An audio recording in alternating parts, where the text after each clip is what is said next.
আমি তো আর শূন্য কথা কইতেছি না, আমার অবস্থাটা আমি বলছি। জোয়ান এরা 17, 18, 20 বছরের বা 20-22 বছরের ছেলে, প্রাইভেট কারের সামনে সিটে আমি কাপাসিয়া থেকে মাহফিল করে আসতেছি। আমার মনে আছে নভেম্বরের 6 তারিখ মাহফিলটা ছিল বৃহস্পতিবার। দ্রুত গতিতে তাড়াতাড়ি আমি বললাম রাখো রাখো, কি লাগবে বলো, মাহফিল থেকে আসছি। মোবাইলটা এভাবে হাতে ছিল, এভাবে বলতেছিলাম মাহফিল থেকে আসছি। মোবাইলটা টানতে নিয়ে গেছে, এই স্যারে দে হুজুরে কিছু কইছ না, মাহফিল থেকে কিন্তু মোবাইল রেখে গেছে না, নিয়ে গেছে।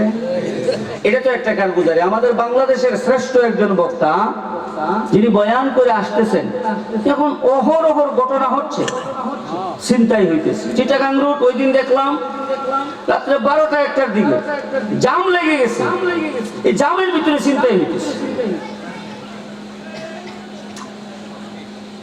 না, নিরাপত্তাহীনতা, পেরেশানি, মানুষের অস্থিরতা বাড়তেছে। এটার কারণ সমাধান আল্লাহ এই আয়াতে দিবেন বিদায় বলছি। আল্লাহ তাআলা সমাধান দিবেন। আমাদের এক বড় ভাই বক্তা বয়ান করে আসতেছেন, তা ওনার গাড়ি থেকে মোবাইল, টাকা পয়সা সবকিছু নিয়ে আসে চলে যাইতেছে। ফিরত আবার আইছে, আয়া কয় হুজুর টাকা পয়সা গাড়ি যে এই কি মোবাইল টোবাইল সব নিয়ে গেলাম, দাবি রাখছুননি? বুঝেন নাই? দাবি আছে হুজুর। আচ্ছা, এই সময় কি দাবি আছে? কোন যাব বলা যাবে? মেরে মোহতারাম দোস্ত আজিজ, আপনাদের খেদমতে বিনয়ের সাথে বলতে চাই, পেরেশানির শেষ নাই। নিরাপত্তাহীনতা, অস্থিরতা, এরকম ভাবে এক চূড়ান্ত অবস্থান সমাজে বসবাস করতেছি। এর বাঁচার পথ কি, উপায় কি, নিরসনের রাস্তা কি? আমরা জন্মের পর থেকে, আপনারা জন্মের পর থেকে দেখতেছেন আধুনিক বিশ্বে নিরাপত্তার নামে কত আধুনিকতা, কত উন্নত, কত কিছু বের হইতেছে। যত উন্নত আধুনিকতা নিরাপত্তার চাদর নামে বের হচ্ছে, সত্যিকার অর্থে মানুষের নিরাপত্তা তত বাড়তেছে না কমতেছে? কমতেছে। কিন্তু আল্লাহ তাআলা ওয়াদা করছে কি? বিসমিল্লাহির রহমানির রহিম, মান আমিলা সালিহাম মিন যাকারিন আও উনসা ওয়া হুয়া মুমিন ফালানুহইয়ান্নাহু হায়াতান তাইয়্যিবা। আল্লাহ বলেন পুরুষ আর মহিলা যে কিনা আমিলা সালিহাম, নেক কাজ করবে, কর্মকাণ্ড তার ঠিক রাখবে, ব্যবসা করে তো বৈধ পন্থায় করবে, চাকরি করে তো বৈধ পন্থায় করবে, চাষাবাদ করে তো বৈধ পন্থায় করবে, গ্রামে গঞ্জে হাইটা গ্রামে গঞ্জে রোদ্রে মাথায় বোঝা বহন করে ব্যবসা করে, বেচা কিনা করে বৈধ পন্থায় করবে। মিথ্যার আশ্রয় নিবে না, অবৈধর আশ্রয় নিবে না। আল্লাহ বলেন মান আমিলা সালিহাম, নেক কাজের ভিতরে থাকবে, ভালো কর্মকাণ্ডের ভিতরে থাকবে, মিন যাকারিন আও উনসা ওয়া হুয়া মুমিন, হইতে পারে সে মহিলা, হইতে পারে সে পুরুষ, এবং ঈমানের হালতে থাকবে। ফালানুহইয়ান্নাহু হায়াতান তাইয়্যিবা। আল্লাহ বলেন নিরাপত্তাওয়ালা, সুস্থতাওয়ালা এবং সুন্দর জীবন আমি আল্লাহ তাদেরকে দান করিব।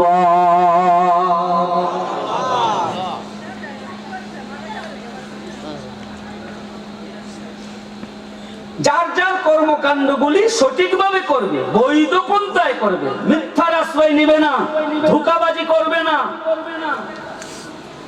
আমি আমাকে দিয়ে বলি, আপনি যেন ভুল না বুঝেন, আমি একজন মনে করেন ব্যবসায়ী, আল্লাহ নিরাপত্তার গ্যারান্টি দিচ্ছেন, আল্লাহ নিরাপত্তার ওয়ারেন্টি দিচ্ছেন, আল্লাহ আমাকে নেক এবং নিরাপত্তাওয়ালা জীবন দিবেন বলে আল্লাহ নিজে বলতেছেন। কাকে? আমাকে। যদি আমি ব্যবসায়ী হই, তাহলে ব্যবসার কর্মকাণ্ডে আমার কোনো অবৈধ বা মিথ্যার কোনো আশ্রয় সুযোগ থাকবে না। আমি ওজনে কম দিব না। মাল কিনছি এত টাকা দিয়া, বিক্রির সময় আমি 10 টাকা 50 টাকা বাড়াইয়া বলবো না। ডেট ফেল, মালের ডেট নাই, এই মাল আমি কাস্টমারের হাতে 9-6 করে তুলে দিব না। ঠিক আমি একজন চাকরিজীবী, আমি আমাকে দিয়েই বলি, আল্লাহ আমাকে একটা চেয়ারে বসাইছেন, আমার কলম দিয়া অনেক কিছু হয়, আমি আমার কলমকে উল্টা পথে চালাবো না। 5,000 টাকার খরচ হলে আমি 5,000 টাকারই বাউচার করব, 50,000 টাকার বাউচার করব না। কথা বুঝেন নাই? যার যার কর্মকাণ্ডে যদি সঠিক থাকে, যে যে কর্মসংস্থানে আছে তারই কর্মটা সঠিক হয় এবং বৈধ পন্থায় যদি সে তার কাজ করে, এই পুরুষ আর মহিলাকে নিরাপত্তা, সুস্থতা, সুখ আর শান্তির জীবন যিনি দান করবেন বলেছেন, জুড়ে বলেন তিনি কে? মানুষের কথা কই লাভ নাই বাবা, আমার কথাই বলি না, আপনার কথাই বলি না। আমরা যে কয়জন এখানে আছি অনেক লোক হয়ে গেছি আলহামদুলিল্লাহ। অল্প সংখ্যক লোক ইনশাআল্লাহ হয়ে যাবে, প্রধান মেহমান আসলে হয়ে যাবেন, পুরা কানায় কানায় মাহফিল ভরে যাবে। আমরা যারা আছি পরামর্শ স্বরূপ আসুন তো আমরা একটু আলোচনা করি। আচ্ছা বাবা, যার যার কর্মকাণ্ডে কি আমরা সঠিকভাবে চলতে পারি? যার যার কর্মে, যার যার অবস্থানে আমরা যদি সঠিক পথে চলে আসার চেষ্টা করি, তাহলে আমাদের এলাকায়, আমাদের সমাজে, আমাদের ব্যক্তি জীবনে, পারিবারিক জীবনে এই যে অস্থিরতা, এক পেরেশানি, নিরাপত্তাহীনতা, দুঃখ, দুর্দশা, এটা আমাদের থাকবে না। একটু দয়া করে বলুন, কে বলেছেন? বিসমিল্লাহির রহমানির রহিম। মান আমিলা সালিহান মিন যাকারিন আও উনসা ওয়া হুয়া মুমিন ফালানুহইয়ান্নাহু হায়াতান তাইয়্যিবা। মুসলমান বাবাজিরা আমার, এই যে একটু আগে হাফেজ মাওলানা কারি ইলিয়াস ভাই তেলাওয়াত করে গেলেন, গেছেন না? ইলিয়াস ভাই চিনেন না আপনারা? এটা আমি সব জায়গায় বলি উৎসাহের জন্য, এটা আমাকে কেউ বলতে বলে না। আজকে জানুয়ারির 18 তারিখ, ঠিক গত মাসের 17 তারিখ ইলিয়াস ভাইয়ের সাথে আমরা উমরায় গেছিলাম। আমি আমার বিবি বাচ্চা নিয়ে, হয়তো অনেকেই জানেন, দোয়া চাইছি। আমাদের আবু তাহের ভাই, শাহিন ভাই তারা আসছেন, আমরা একসাথে ইলিয়াস ভাইয়ের সাথে ট্রাভেলস ইলিয়াস ভাই যেহেতু আমরা গেছিলাম। নিজের চোখে গিয়ে দেখে আসছি মদিনাতুল মুনাওয়ারা, মসজিদে নববী, মুহাম্মদুর রাসূলুল্লাহ, জুড়ে বললে ভালো হয় সাল্লাল্লাহু আলাইহি ওয়াসাল্লাম যেই জায়গায় দাঁড়িয়ে ইমামতি করতেন, সেই জায়গায়ও এখনো বর্তমান ইমাম সাহেব দাঁড়ান। সুবহানাল্লাহ বলেন। বাজান হযরত আবু বকর রাদিয়াল্লাহু তাআলা আনহু সেই জায়গায় দাঁড়ায় নামাজ পড়াইতেন। হযরত উমর রাদিয়াল্লাহু তাআলা আনহু সেই জায়গায় দাঁড়ায় নামাজ পড়াইতেন। মুসলমান বাবাজিরা আমার, ইসলামের যুগের দ্বিতীয় খলিফা হযরত উমর, মসজিদে নববীতে ফজরের আযান হয়ে গেছে। হযরত উমর রাদিয়াল্লাহু তাআলা আনহু ফজরের নামাজের ইমামতি করার জন্য বাসা থেকে বাইর হইছেন। রাষ্ট্র যদি ইসলামী রাষ্ট্র হয়, সমাজ যদি ইসলামী পরিপূর্ণ রাষ্ট্র হয়, সমাজ হয়, তাহলে ওই সমাজের ইমাম যিনি, তিনি হবেন রাষ্ট্রপ্রধান। সুবহানাল্লাহ বলেন না? যে কারণে মদিনা হলো রাষ্ট্রীয় মার্কাজ, আর ইসলাম পরিপূর্ণ সমাজ যেহেতু চলছে, তাহলে সেই মদিনার ইমাম যিনি, রাষ্ট্রপ্রধানও তিনি। হযরত উমর রাদিয়াল্লাহু তাআলা আনহু মসজিদে ফজরের নামাজের ইমামতি করার জন্য বাইর হয়ে গেছেন। মুয়াজ্জিনও ফজরের আযান দিয়ে দিছে। আনুমানিক 5-10 মিনিট সময় জামাতের বাকি আছে বাবা।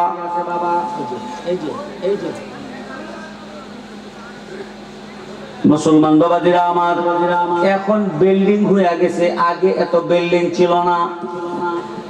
মসজিদে নববীতে নামাজের জন্য গিয়া ঢুকলে বাবা ডান দিকে ছিল বিশাল মরুভূমি, বাম দিকে বিশাল মরুভূমি ছিল আগে। হযরত উমর রাদিয়াল্লাহু তাআলা আনহু ফজরের নামাজের ইমামতি করতে গিয়া মসজিদে যখন ঢুকবেন, সূর্য উঠতেছে এমন সময় ডান দিকে তাকায় দেখেন এক যুবতী সুন্দরী নারী মরুভূমির পথ দিয়া মদিনার মসজিদের দিকে আগাইতেছে। বলা যাবে কি সুবহানাল্লাহ? হযরত উমর রাদিয়াল্লাহু তাআলা আনহু মুয়াজ্জিনকে বললেন, মুয়াজ্জিন 5 মিনিটের জন্য নামাজ দেরি করবা। একা একা একটা যুবতী সুন্দরী মরুভূমির পথ দিয়ে আসতেছে, আমি তার সাথে কথা বলতে হবে। মুসলমান বাবাদেরা আমার, কাছাকাছি যখন আসছে বাবা এইভাবে ওমর জিগাইছিলেন, মিন আইনা জিইতি, কইতে গাইছো মা? মেয়েটা বলে, উমর ইয়ামান থেকে আসছি, রাস্তার দূরত্ব হলো প্রায় 150 থেকে 200 মাইল। সুবহানাল্লাহ। আশ্চর্য হয়ে উমর বলেন, বলো কি মা, 150-200 মাইল দূরে ইয়ামান থেকে তুমি আসছো, ফজরের আযান দিয়ে মদিনার মসজিদে তোমার গন্তব্য শেষ হচ্ছে, কিরে রাস্তায় কোনো সমস্যা হয় নাই? রওনা দিছ কখন? এক বর্ণনা মতে আসরের পরে। হযরত ওমর বলেন, যোহরের পর আসরের পর যদি রওনা দিয়া থাকো, সারাটা রাত মরুভূমির পথ দিয়া তুমি একা একা এসেছো, তোমার কি কোনো সমস্যা হইল না? দুষ্ট লোকের দৃষ্টি কি তোমার গায়ে পড়লো না? দুষ্ট লোকের দুষ্টামি তোমার সাথে কেউ কি করতে চাইলো না? মেয়েটা বলে, ওমর কেমনে করবে, জামানা খেলাফত, শাসন তো চলে আপনার। বলেন সুবহানাল্লাহ। दुनिया की अदालत में तेरे नाम रहेगा, दुनिया की अदालत में तेरे नाम रहेगा, फारूक तेरे नाम से इस्लाम रहेगा, फारूक तेरे नाम से इस्लाम रहेगा। হযরত ওমর বলেন, বলিস কি? বলে, জি, শাসন চলে আপনার, যেই শাসনে কোনো দুর্নীতি নাই, স্বজন প্রীতি নাই, যেই শাসনে জুলুম নাই, যেই শাসনে বংশীয় কোনো স্বজন প্রীতি নাই, সঠিক ইনসাফের সাথে আপনার শাসন চলে, যেই শাসন আমলে বকরি আর বাঘ এক ঘাটে পানি খায়, সেখানে বাঘ বকরির উপর আক্রমণ করে না। উমর এমন শাসন আমলে রাতে একা একা সারা রাত্র সফর করেছি, অসুবিধা হবে কেন? সুবহানাল্লাহ কইতেন না? এখন এখন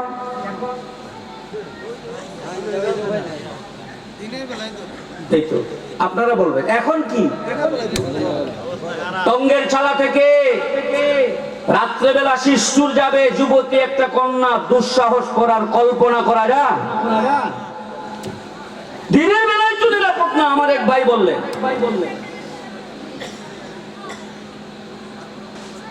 কথা তো রেকর্ড হচ্ছে।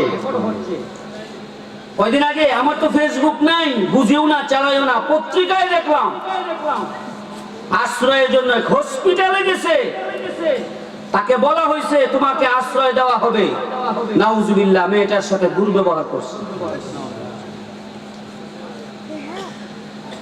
মুসলমান বাবাজিরা আমার, তাইলে বাজার নিরাপত্তার স্লোগান, নিরাপত্তার স্লোগান আমরা যত শুনতেছি আর সামনে আগাইতেছি বাবা, নিরাপত্তার স্লোগানের চাদর সুন্দর হইতে পারে, বাস্তবতা কম, কিন্তু চূড়ান্ত নিরাপত্তা যিনি দিবেন, জুড়ে বলেন তিনি কে?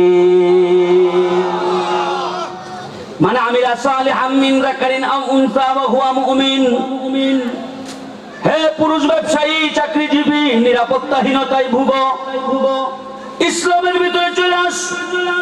হে মহিলা, তুমি তোমার সৌন্দর্য রূপ নিয়ে নিরাপত্তাহীনতায় ভুগ। হে মহিলা, তুমি ইসলামের ভিতরে চলে আসো। যে যেখানে আসো, যার যার কর্মসংস্থানে পরিপূর্ণভাবে ইসলামের ভিতরে চলে আসো। জুলুম কইরো না, কমাকমি কইরো না, বাড়াবাড়ি কইরো না, ছাড়াছাড়ি কইরো না। যাকে আল্লাহ যেইভাবেই রাখছেন সেইভাবেই সে চলতে থাকো। আল্লাহ তাআলা নিরাপত্তার ওয়াদা দিচ্ছেন, ফালানুহইয়ান্নাহু হায়াতান তাইয়্যিবা। নারে তাকবীর। না, আপনারা মানুষ কম না তো আল্লাহ দিলে। নারায়ে তাকবীর। আল্লাহু আকবার। কোরআন হাদিস যেখানে, আমরা আছি সেখানে। হালাল, কি বলে? হালাল এবং ইবাদত যেখানে, আমরা আছি সেখানে। তারপরে আজকের মাহফিল প্রধান মেহমানের আগমন, টেনশন নাই আলহামদুলিল্লাহ।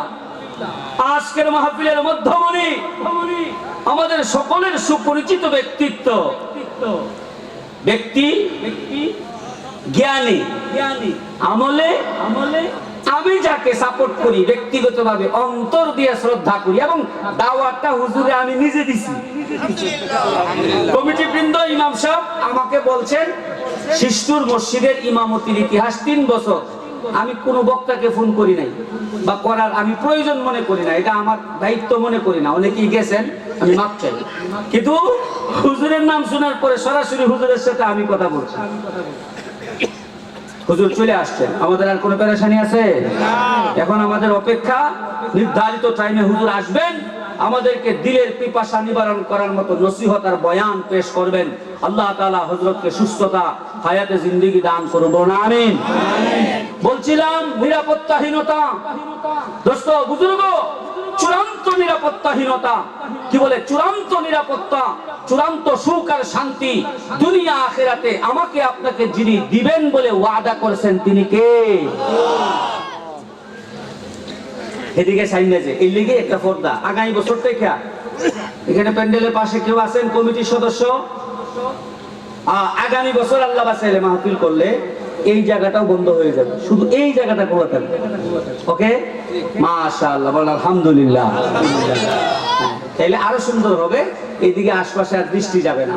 মহব্বতের সাথে লা ইলাহা ইল্লাল্লাহ, লা ইলাহা ইল্লাল্লাহ, লা ইলাহা ইল্লাল্লাহ, লা ইলাহা ইল্লাল্লাহ, মাশাআল্লাহ, লা ইলাহা ইল্লাল্লাহ, লা ইলাহা ইল্লাল্লাহ, লা ইলাহা ইল্লাল্লাহ। হায় মান বান্দা সরমাশারাম তু রহম কুন রাহিমা, দরফস্তে বেশুমারম তু রহম কুন রাহিমা, জুড়ে লা ইলাহা ইল্লাল্লাহ, লা ইলাহা ইল্লাল্লাহ, লা ইলাহা ইল্লাল্লাহ, লা ইলাহা ইল্লাল্লাহ, লা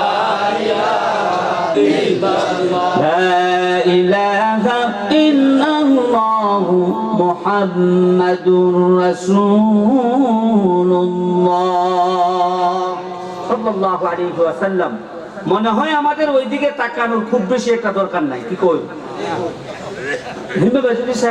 আমি টেনশনে পড়ে যাই, দরকার নাই। হুজুর আয় করছেন, আমাদের আজকে মাহফিলের প্রধান চলে আসছেন। আজকে আল্লাহর রহমতে হুজুরের উপরে আর প্রধান কেউ নাই, আল্লাহর দয়া হুজুরের উপরে প্রধান আর তাহলে সাউন্ডের দরকার নাই, হুজুর মসজিদে আসুন, ঠিক আছে ইনশাআল্লাহ। তাহলে বলতেছিলাম মানুষের চূড়ান্ত নিরাপত্তা, ব্যক্তি, সমাজ, পারিবারিক এবং রাষ্ট্রগত নিরাপত্তা, এটা কি আমরা ফলো করব জমিনবাসীর কথা না আল্লাহর কথা? জোরে বলুন। মানুষকে বানাইছেন কে? আল্লাহ। এই মাইক যে বানাইছে, মাইক চালাবার সিস্টেম যে বানাইছে সে বলে দিছে, তার কথা মতো মাইক চালাইলে আওয়াজ হবে, তার মতো না চালাইলে আওয়াজ হবে। সে শিখাই দিছে এই সুইচ অন করলে কথার আওয়াজ বের হবে, অফ করলে কথার আওয়াজ যাবে না।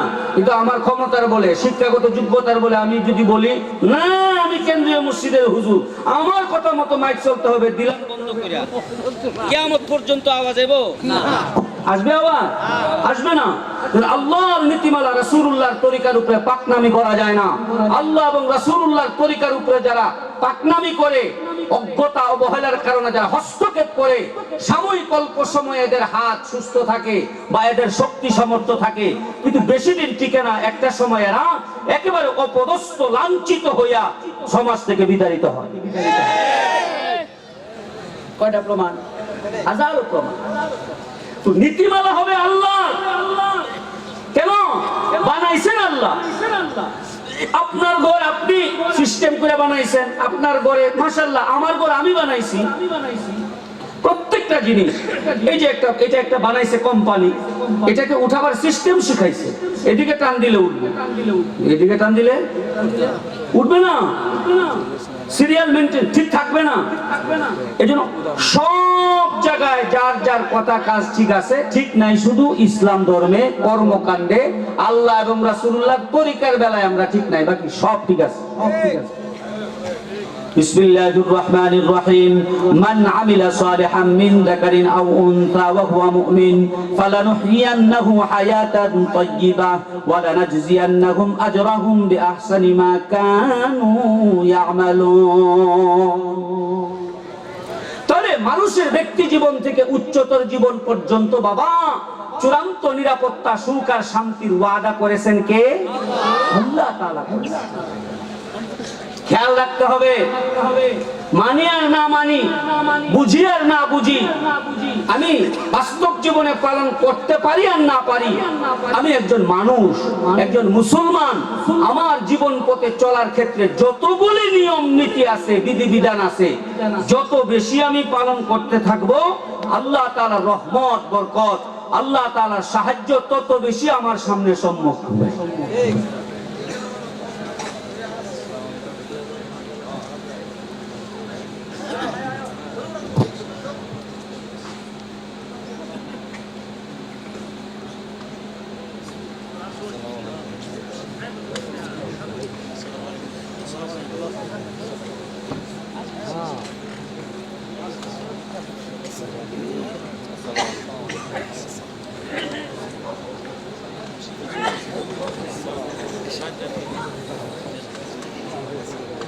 আসসালামু আলাইকুম।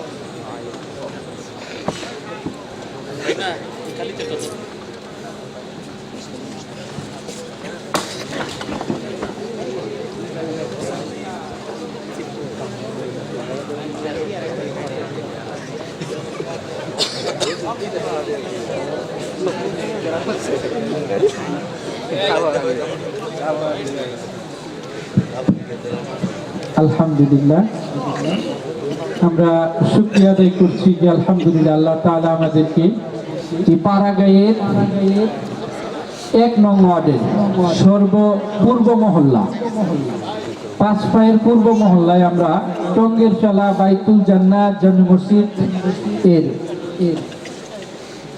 এলাকার রুহের কবরবাসীদের রুহের মাগফিরাত কামনায় প্রথম ওয়াজ দোয়া মাহফিল আজকে অনুষ্ঠিত হচ্ছে।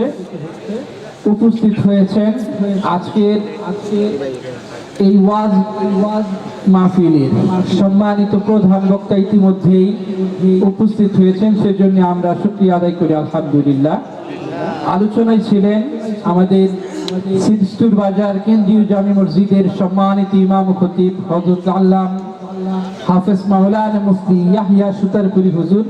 ওনার আলোচনার মাঝখানে হুজুরি সময় দিয়েছেন বিধায় আমরা একটু আমাদের সম্মানিত অতিথিবৃন্দ এসেছেন, উপস্থিত হয়েছেন আজকের ভালুকা উপজেলা বাংলাদেশ জাতীয়তাবাদী দল বিএনপির সম্মানিত আহ্বায়ক, বিএনপি মনোনীত প্রার্থী ধানের শীষের জননেতা ফখরুদ্দিন আহমেদ বাচ্চু সাহেবের অত্যন্ত কাছের বাংলাদেশ জাতীয়তাবাদী দল বিএনপি ভালুকা উপজেলা শাখার সিনিয়র যুগ্ম আহ্বায়ক জননেতা রুহুল আমিন মাসুদ স্যার উপস্থিত হয়েছেন। আজকের এই আয়োজনের পক্ষ থেকে ওনাকে আন্তরিক শুভেচ্ছা এবং কৃতজ্ঞতা অভিনন্দন জানাচ্ছি। উপস্থিত হয়েছেন কবিরবাড়ি ইউনিয়ন বিএনপির সম্মানিত সাধারণ সম্পাদক প্রিয় নেতা জনাব মোহাম্মদ আমিনুল ইসলাম খান বাসান সাহেব। উপস্থিত হয়েছেন বিশিষ্ট ব্যবসায়ী এবং বিএনপি সিনিয়র নেতা কবিরবাড়ি ইউনিয়নের জননেতা আব্দুর রাজ্জাক ঢালি মহোদয়। দুঃখিত, উপস্থিত হয়েছেন বাংলাদেশ জাতীয়তাবাদী ছাত্র দল ভালুকা উপজেলা শাখার সংগ্রামী সদস্য সচিব জনাব রিয়াদ পাঠান সহ অসংখ্য নেতৃবৃন্দ। আজকের এই টঙ্গের চালা বাইতুল জান্নাত জামে মসজিদের ওয়াজ মাহফিল ইসলামী মহাসম্মেলন, এই মাহফিলে উপস্থিত হওয়াতে প্রথম মাহফিল যেহেতু আপনারা এসেছেন, এলাকাবাসীর পক্ষ থেকে এই মহল্লাবাসীর পক্ষ থেকে আপনাদেরকে আমরা শুভেচ্ছা এবং অভিনন্দন জানাচ্ছি। আমরা জানি আপনারা রাজনৈতিক নির্বাচনী মুহূর্ত অত্যন্ত ব্যস্ততার মধ্যে আমরা আপনাদের সময় নষ্ট করব না। আপনারা এসেছেন, আবারও আপনাদেরকে কৃতজ্ঞতা জানিয়ে কিছু কথা বলার জন্য, দোয়া চাওয়ার জন্য অনুরোধ করব বাংলাদেশ জাতীয়তাবাদী দল কবিরবাড় ইউনিয়ন শাখার সাধারণ সম্পাদক। দুঃখিত, একজনই কথা বলবেন, আপনাদেরকে ওয়াজ মাহফিল বিঘ্ন ঘটাতে চাচ্ছেন না, সেজন্য আমাদের প্রিয় ব্যক্তিত্ব রুহুল আমিন মাসুদ, সিনিয়র যুগ্ম আহ্বায়ক ভালুকা উপজেলা বিএনপি এবং ভালুকা উপজেলা বিএনপির ধানশীষের প্রতিনিধি নির্বাচন প্রার্থী জননেতা ফখরুদ্দিন আহমেদ বাচ্চু সাহেবের পক্ষ থেকে দোয়া চাওয়ার জন্য অনুরোধ করছি। সিনিয়র যুগ্ম আহ্বায়ক জননেতা রুহুল আমিন মাসুদ স্যারকে দোয়া চাওয়ার জন্য অনুরোধ করছি।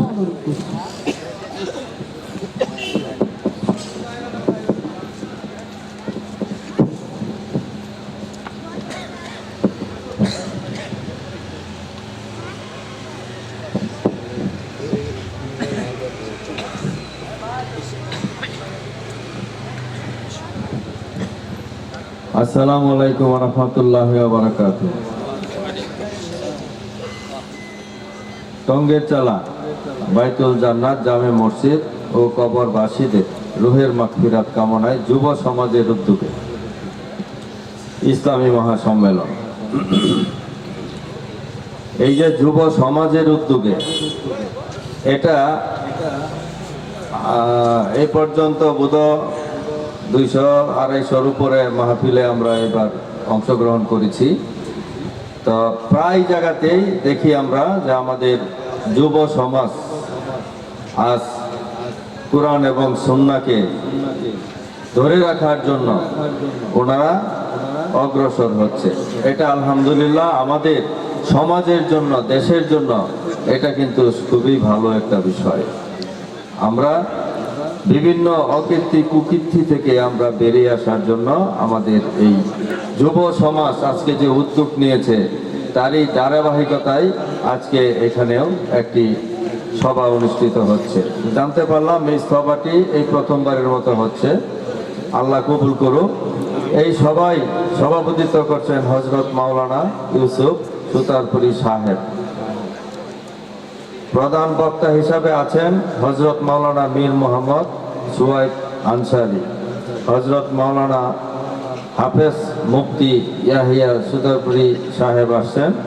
হযরত মাওলানা মুফতি ইসলামউদ্দিন বিন মুর্তুজালি সাহেব আসছেন।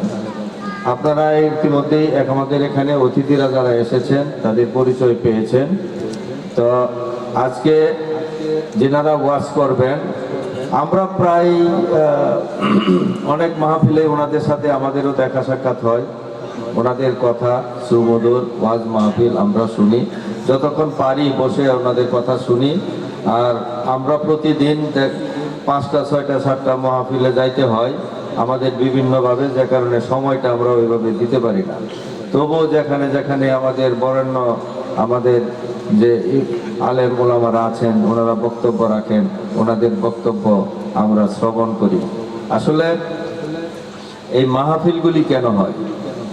মাহফিলগুলি হলো ইসলামের প্রসার ঘটানোর জন্য। কোরআন এবং সুন্নাহ থেকে ওনারা কথা বলেন। কি কথা বলেন? সত্য কথা বলেন। সত্যকে প্রতিষ্ঠিত করার জন্যই এই মাহফিলগুলি হয়, এবং সেই অনুযায়ী আমরা যদি আমল না করতে পারি তাহলে মাহফিলে এসে বসে থেকে কোনো লাভ নেই। শর্ত হলো আপনাকে 5 ওয়াক্ত নামাজ পড়তে হবে। আস্তে আস্তে আস্তে আস্তে আপনার ভিতর আমার ভিতর যে ময়লাগুলি আছে, এই নামাজের মাধ্যমে ময়লাগুলি দূর হবে। এটা যদি না করতে পারি আমরা, এই শিক্ষা যদি আমরা না পাই, তাহলে কোনো আমল করে আমাদের কোনো লাভ নাই। বাকি আমলে আমাদের কিছু আসবে যাবে না। আমাদের প্রথমেই এই দিকে আমাদের অগ্রসর হতে হবে। তাই বিগত দিনে আমরা এই মাহফিলগুলি করতে পারি নাই, বিভিন্ন বাধা ছিল, অনুমতি লাগতো, হুজুররা করতে পারেন নাই, বহু হুজুরা জেল খেটেছে সত্য কথা বলতে গিয়ে। এখন আপনি বলেন, জেল না, একটা হুজুরকে যদি মেরেও ফেলা হয়, উনি কি কোরআন সুন্নাহর বাইরে কথা বলতে পারবেন? উনি মিথ্যা বলতে পারবেন? কোরআনে, এই যে আমার সামনে কোরআন শরীফটা আছে, আল্লাহ এই কোরআন দিয়েছেন, এই কোরআনের একটা হরফ পরিবর্তন করার মতো কেউ কি পৃথিবীতে আছে? আছে? নাই। তো এইটার পরিবর্তনের বাইরে ওনারা কি কোনো কথা বলতে পারবেন? পারবেন না। আর আমাদের আদর্শকে আমাদের প্রিয় নবী হযরত মুহাম্মদ সাল্লাল্লাহু আলাইহি সাল্লাম, উনি আমাদেরকে সঠিকভাবে কোনটা ভালো, কোনটা মন্দ, কোনটা করতে হবে, কোনটা করতে হবে না, কি করলে আমরা আমাদের কামিয়াবি হতে পারবো, কি করলে আমরা জান্নাত পাবো, কি করলে আমরা জাহান্নামে যাব, এগুলি বিশদভাবে উনি বলে গেছেন। এবং ওনার অনুসারীরা আস্তে আস্তে আস্তে আস্তে আজকে আমাদের হুজুররা ওই কথাগুলি বলে, তাই না ভাইরা? তার সেই আদলে আমরা যারা বাংলাদেশের অধিবাসী, আমরা কিন্তু বাংলাদেশে একটি বৃহৎ মুসলিম রাষ্ট্র, আপনারা জানবেন। আমাদের বাংলাদেশের ধর্মকে অত্যন্ত সুচারু এবং সুন্দরভাবে কিন্তু কায়েম করা হয়। গতানুগতিক যে বিষয়গুলি আছে, এই বিষয়গুলি কোন জিনিসগুলি না করলে না, এই জিনিসগুলি কিন্তু অনেক দেশে আছে, ওই পর্যন্তই তারা সীমিত থাকে। কিন্তু আমরা আমাদের ধর্মটাকে, আমরা ইসলাম ধর্মটাকে বাংলাদেশে এমনভাবে করা হয় যা নাকি আপনার পুঙ্খানুপুঙ্খভাবে আমাদের প্রিয় নবী হযরত মুহাম্মদ সাল্লাল্লাহু আলাইহি সাল্লাম যে বিষয়গুলি বলে গেছেন, সেই বিষয়গুলি পুঙ্খানুপুঙ্খ পালন করার জন্য আমরা আপ্রাণ চেষ্টা করি, কিন্তু আমরা সেটা আমল করি না অনেকেই। আর যারা আমল করে, সেই বাংলাদেশে যে মাহফিলগুলি হয় হুজুরের সামনে, আমি বলতেছি, ওনারা ভালো জানেন, এই মাহফিল পৃথিবীর অন্য কোনো দেশে এতগুলি মাহফিল হয় না। আমাদের বাংলাদেশে যে স্কলাররা আছে, আলেম ওলামারা, এই ধরনের স্কলার পৃথিবীর অনেক দেশেই নাই। আপনারা শুনছেন না? পৃথিবীর মধ্যে সেরা সেরা যে আপনার এই স্কলার বের হচ্ছে এবং সেরা সেরা যে হাফেজ বের হচ্ছে, তার অধিকাংশটি প্রথম স্থান, দ্বিতীয় স্থান অধিকার করছে আমাদের বাংলাদেশিরা। এটা আমাদের জন্য সবচেয়ে বড় গর্ব। এইগুলি আমরা ভাইরাল খুব কম করি, সুতরাং এইগুলি আমাদের বুঝতে হবে। সেই আদলে আমরা আমাদের বাংলাদেশটাকে সামনে আমাদের প্রিয় নবী হযরত মুহাম্মদ সাল্লাল্লাহু আলাইহি সাল্লামের আদর্শকে ধরে রেখে আমরাও কিন্তু এই বাংলাদেশটাকে সামনে এগিয়ে নিতে চাই। সেই কথা বলেছেন আমাদের দলের চেয়ারম্যান জনাব তারেক রহমান। সেটা যদি করতে হয় তাহলে দোষ গুণ এগুলি আপনার দেখে শুনে চলতে হবে। আমাদের ঘুষ খাওয়া, সুদ খাওয়া, বিভিন্ন অপকর্মগুলি, এইগুলি আমাদের মাদকাসক্ত, এইগুলি সবগুলি আমাদেরকে ছেড়ে দিতে হবে। অন্যের জমি দখল, এগুলি আমাদেরকে বাদ দিতে হবে। বাদ দিয়ে আমরা সঠিক একটা লাইনে আসতে হবে, তার জন্যই আমাদের এই দেশটা সুন্দরভাবে পরিচালিত হবে। আগামী 12ই ফেব্রুয়ারি নির্বাচন, এই নির্বাচনে আমরা আপনাদের সকলের সহযোগিতা চাই। আমাদের প্রতীক ধানের শীষ, ধানের শীষের নির্বাচনে আপনারা সকলেই সহযোগিতা করবেন এবং আমাদের নেতা একজন সৎ ভালো মানুষ জনাব ফখরুদ্দিন আহমেদ সাহেব, উনি আপনাদের কাছে দোয়া চেয়েছেন, ওনার জন্য দোয়া করবেন, ওনাকে সহযোগিতা করবেন, কাজ করবেন এবং আমরা যেন একটি সুন্দর, আলোকিত, সুস্থ, একটি স্বাস্থ্যসম্মত, একটি মাদকমুক্ত একটা ভালুকা আমরা গড়তে পারি আপনাদের সকলকে নিয়ে, সেই আশা আমরা করছি। কারণ আমরাও চাই এই ভালুকাতেই কিন্তু আমরা বিভিন্ন আলেম ওলামাদেরকে নিয়ে আমরা একাধিক মিটিং করেছি এবং ওনাদের পরামর্শ নিতেছি আমরা কেমন ভালুকা আমরা আগামীতে গঠন করতে চাই। সেই আলোকিত ভালুকা যেন আমরা সকলে মিলে সহযোগিতা করে আমরা গঠন করতে পারি। সকলের কাছে দোয়া চেয়ে আমি আমার কথা শেষ করছি। আসসালামু আলাইকুম ওয়া রাহমাতুল্লাহি ওয়া বারাকাতুহু।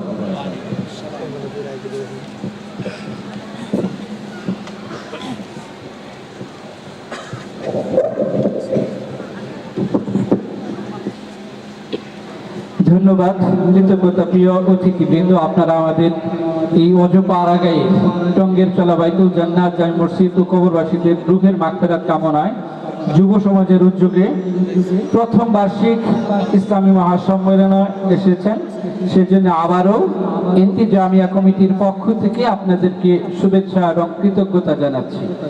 সুপ্রিয় অতিথিবৃন্দ, আমরা এবং উপস্থিতি কিছুটা বিঘ্ন ঘটায় আন্তরিকভাবে দুঃখ প্রকাশ করে এই অবস্থায় অসম্পূর্ণ আলোচনা পেশ করার জন্য আবারও অনুরোধ করছি সম্মানিত ওয়াইজ হযরত আল্লাম হাফেজ মাওলানা মুফতি ইয়াহিয়া সুতারপুরি সাহেব, হযরত আল্লাম হাফেজ মাওলানা মুফতি ইয়াহিয়া হুজুরকে ওনার অসমাপ্ত আলোচনা শেষ করার জন্য, আলোচনা এগিয়ে নেওয়ার জন্য বিনীত অনুরোধ করছি। সুবহানাল্লাহ ওয়ালহামদুলিল্লাহ লা ইলাহা ইল্লাল্লাহ সুবহানাল্লাহ ওয়ালহামদুলিল্লাহ লা ইলাহা ইল্লাল্লাহ সুবহানাল্লাহ ওয়ালহামদুলিল্লাহ লা ইলাহা ইল্লাল্লাহ সুবহানাল্লাহ ওয়ালহামদুলিল্লাহ লা ইলাহা ইল্লাল্লাহ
সুবহানাল্লাহ ওয়ালহামদুলিল্লাহ লা ইলাহা ইল্লাল্লাহ সুবহানাল্লাহ ওয়ালহামদুলিল্লাহ লা ইলাহা ইল্লাল্লাহ লা ইলাহা ইল্লাল্লাহ মুহাম্মাদুর রাসূলুল্লাহ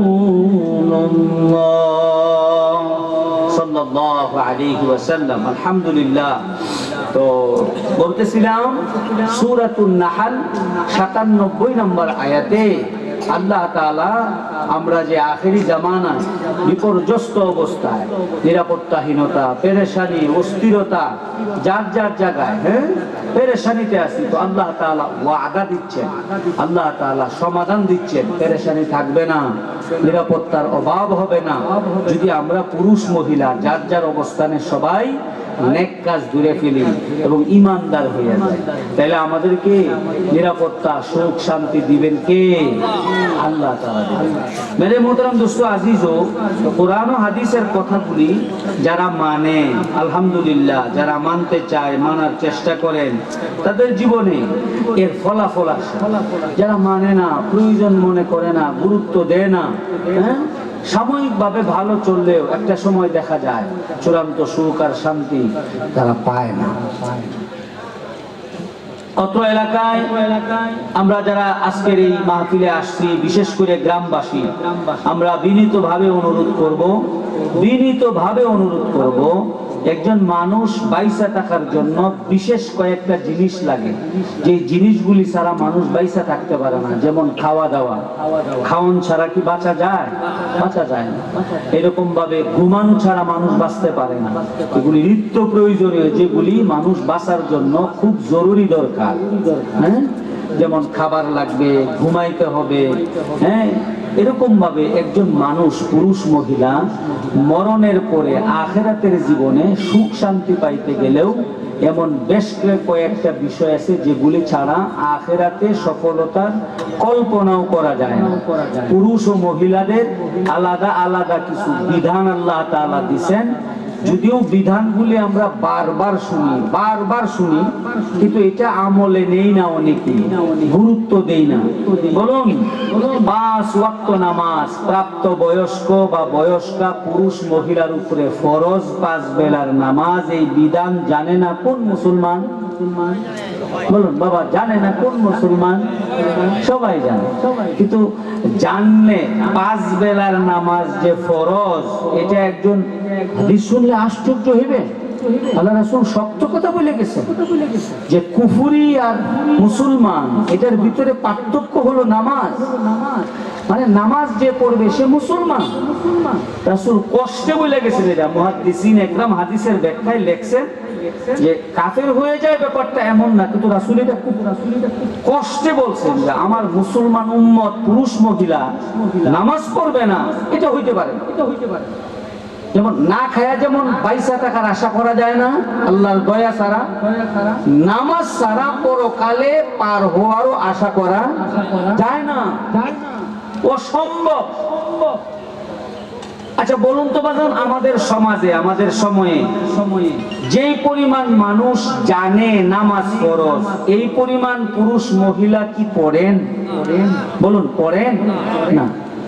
যদি জানতেন যেই পরিমাণ মানুষ জানেন এই পরিমাণ মানুষ যদি আল্লাহর দয়ায় নামাজ পড়তেন, মসজিদ হইতো? এই মসজিদ কি সম্ভব হইতো? হইতো না। তাহলে বোঝা গেল জানার ভিতরে চূড়ান্ত সফলতা না, মানার মধ্যে। কত মানুষ এখানে তালাশ করলে দেখা যাবে এশার নামাজ হয় নাই, মাগরিবের নামাজ হয় নাই, আল্লাহ মাফ করেন, ফজরের নামাজ। এজন্য আজকের মাহফিলে বিশেষ করে অত্র এলাকার টঙ্গের চালার আমরা যারা আছি, পুরুষ ও মহিলা, চূড়ান্ত ভাবে দৃঢ় সংকল্প আমরা একটা নিয়ত করব যে ইনশাআল্লাহ আল্লাহ যে কয়দিন বাঁচায় রাখেন, পিছনে যা ভুল হয়েছে তওবা করলে ক্ষমা করে দিবেন কে? খাঁটি তওবা যদি করে তো আল্লাহ মাফ করবেন ইনশাআল্লাহ। ভবিষ্যতে আমরা আর কোনোদিন নামাজ ইচ্ছা করে ছাড়বো না। আমি রাজি আছি, আপনারাও রাজি আছেন? নারায়ে তাকবীর, হাত নামান। বাজান, কোরআনে আল্লাহ বলেছেন নামাজ এমন একটা বিধান, এমন একটা শক্তি, এমন একটা অস্ত্র, নামাজ তার নামাজিকে মন্দ অশ্লীল কাজ থেকে বাঁচানোর বিরাট একটা সহায়ক এবং শক্তি হিসাবে কাজ করে। নামাজ না পড়া নামাজি না, তার কথা, তার নসিহত, আর যে নামাজি তার কথা বেপরোয়া। এটা আল্লাহর কথা, যিনি মানুষ বানাইছেন তার সমাধান, তার কথা।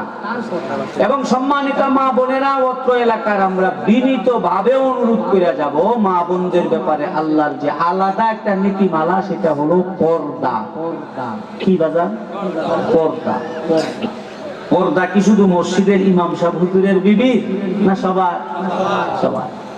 আল্লাহ না করুক কোন মসজিদের ইমাম সাহেবের বিবি যদি পর্দা না করেন, আমরা যে সমাজে বসবাস করি, ইমাম সাহেবের বউ পর্দা করে না, এমন ইমাম সাহেবের ইমামতি থাকবো?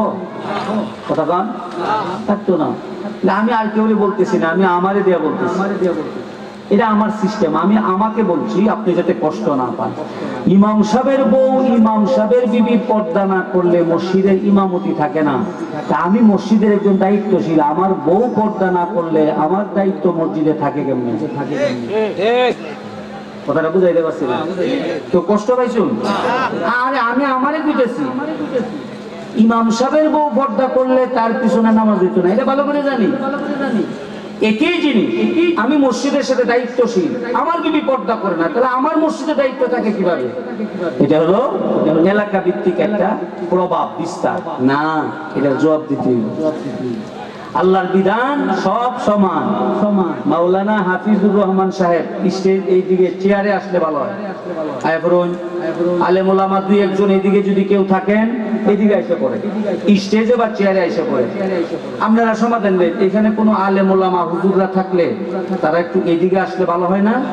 কারণ আলেমরা আমাদের মাথা, আমাদের রাহবর, তারা আমাদের কি বলে মুরব্বী।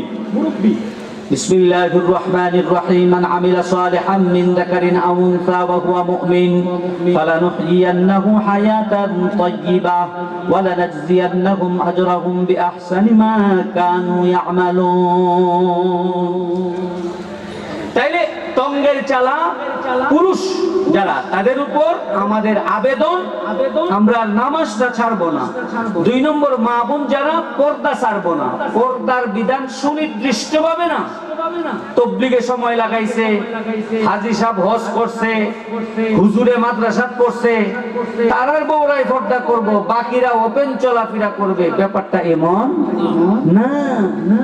সমান আমার বিবি যেমন পর্দা করা জরুরি ফরজ, আল্লাহর রহমত আপনার বিবিও এমন পর্দা করা জরুরি ফরজ। আমার মেয়ে যেমন পর্দা করা ইসলামের বিধান পালন করা যেমন জরুরি ফরজ, আপনার মেয়েও এমন পর্দা করা বিধান পালন করা জরুরি ফরজ। সমাজের ভিতরে বিশৃঙ্খলা, নারীদেরকে উত্তপ্ত করা, নারীরা ধিক্কারের পাত্রী হওয়া, নারীদেরকে অবমাননা করা, এই যে সমাজে যতগুলি দুর্ঘটনা ঘটছে, এই দুর্ঘটনার পিছনে অন্যতম একটা কারণ হলো নারীরা বেপরদায় চলে। নারীরা কি চলে? বেপরদায় চলে। জুট লাগতেছে না, তাই না? আমারও জুট লাগতেছে না, বাউ করতেছি, আল্লাহ তৌফিক দান করুন, করুন আমিন। এটি তো পুরান কথা, পুরান কথা বলে এটি তো সব সময় শুনি না, এটি হলো প্রধান কথা, জরুরি কথা, জরুরি কথা। বিসমিল্লাহির রহমানির রহিম মান আমিলা সালিহান মিন যাকারিন আও উনসা ওয়া হুয়া মুমিন। বাদান সূরা নাহল 97 নম্বর আয়াতে আল্লাহ যেভাবে পুরুষ আমাকে বলছেন, ঠিক তেমনি ভাবে মহিলা মা আপনাকেও আল্লাহ বলছেন। আল্লাহ বলেন নেকের কাজ সবাই যদি যার যার জায়গা থেকে করে, পুরুষরা 5 বেলার নামাজ, মা বোনেরা পর্দার বিধান পালন করা, এইভাবে আপনি আমি সব কাজ যদি সঠিকভাবে করি, আমার আপনার জীবনের নিরাপত্তা জুড়ে বলেন কে দিবে? হাজারো ঘটনা, হাজারো ওয়াকিয়া। তবে আমার মনে চায় সম্মানের সাথে, ইজ্জতের সাথে, মান মর্যাদার সাথে মা বোনদেরকে একটা মেসেজ সব জায়গায় দিয়ে যাইতে মনে চায়।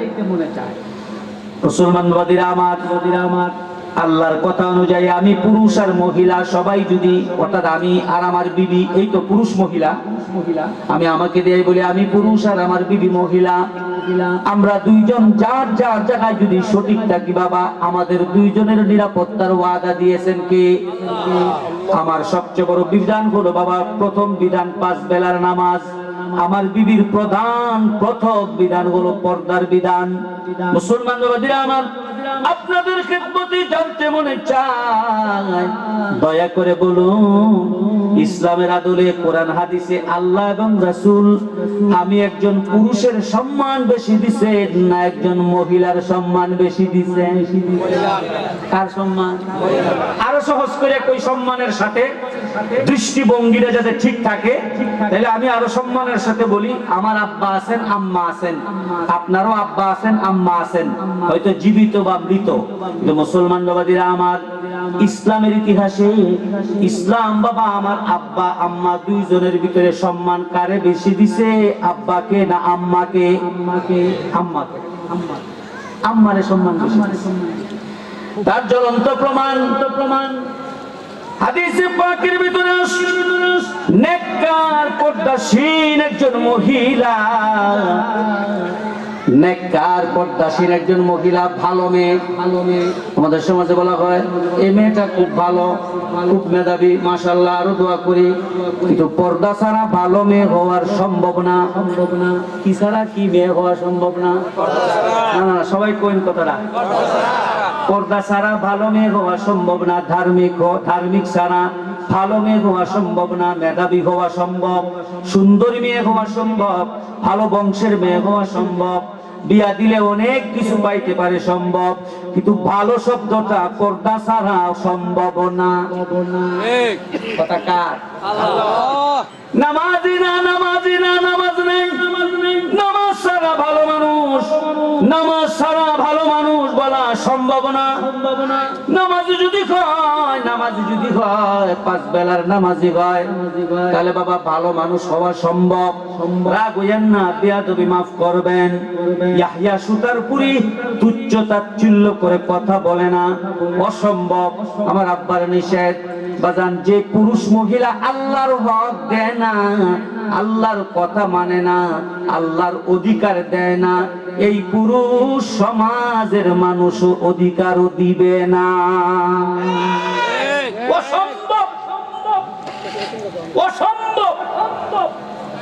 যে পুরুষ আল্লাহর অধিকার দেয় না, আল্লাহর অধিকারের ক্ষেত্রে বেঈমানি বাটপারি করে, আল্লাহর অধিকার দেওয়ার ক্ষেত্রে সেখানে দুর্নীতি করে, সেই পুরুষ আবার আমার সাথে দুর্ব্যবহার করবে না, সেখানে আমার সাথে জুলুম করবে না, এটা হইতেই পারে না, হইতেই পারে না, অসম্ভব। যদি তাই হইতো মায়ার নবী হাদিসে এই কথা বলতেন না। মুসলমান বাবাজিরা আমার, তাহলে একজন ভালো মানুষ হওয়া, একজন ধার্মিক মানুষ হওয়া, সঠিক মানুষ হওয়া, ন্যায় ইনসাফওয়ালা মানুষ হওয়ার সাথে নামাজ দরকার আছে না নাই? ছেলে কেমন? বলে ছেলের মতো মানুষই হয় না। পুরা ভালুকা থানার ভিতরে পড়াশোনার মান, সে ভালো অবস্থানে আছে, ছেলে খুব ভালো, মাশাআল্লাহ, আমরা দোয়া করি আরো ভালো হোক। কিন্তু নামাজি না বেনামাজি? নামাজি হইলে কথাটা মানানসই হয়, যদি নামাজ না হয় তাহলে এই কথাটা পরিপূর্ণ হয়। কার কথা অনুযায়ী? জুড়ে কান। ভুল বুঝছুন? রাগ হইছুন? রাগ হওয়ার মতো একটা কথা না, একটা শব্দ কইছি, শব্দে আমি আমারে দিয়ে কইছি। টঙ্গের চালার কোন পুরুষ মহিলা এই কথা বলার সুযোগ নাই। সুতার পুলিশাব বলে গেছে, না না না না না, প্রত্যেকটা কথা আমি আমাকে বলছি, আবারও বলে যাই, অনুরোধ করে যাই। একজন পুরুষ নামাজ পড়ে না, আল্লাহর অধিকার দেয় না, ঠিক মতো নামাজ পড়ে না, সে কোনদিন মানুষের অধিকার দেওয়া তার পক্ষে সম্ভব না। একজন মহিলা পর্দা করে না, যত উন্নত আর সাবজেক্ট বলা হোক বাবা, সে পাক পবিত্র মহিলা হইতে পারে না। মুসলমান আসুন একটা নিয়ত করি, আমরা ইনশাআল্লাহ নামাজ ছাড়বো না। আর টঙ্গের চালায় আস্তে আস্তে পর্দার বিধানে সবাই সচেতন এবং সাবধান হয়ে যাব। কে কে রাজি আছি? সবাই রাজি? নারে তাকবীর, হাত নামা। মুসলমান বাবাজিরা আমার, আল্লাহ বলেন তুমি যদি তোমার জায়গায় সঠিক হয়ে যাও, তোমার নিরাপত্তার ব্যবস্থা আসমানের পক্ষ থেকে করা হবে। মুসলমান বাবাজিরা আমার, আব্বার সম্মান ইসলাম বেশি দিছে না আম্মার সম্মান? হাদিসের ভিতরে আসছে, দিনদার পর্দাশীল একজন মহিলা 1000 আল্লাহওয়ালা পুরুষের চেয়েও শ্রেষ্ঠ দামি। আপনারা সুবহানাল্লাহর আওয়াজে কইতাছে, আপনারা জুত লাগতেছে না? সুবহানাল্লাহ, জুত লাগতেছে? তাহলে সুবহানাল্লাহ আরেকবার জোরে বলতে দিন। তাহলে বুঝা গেল জুত লাগতেছে।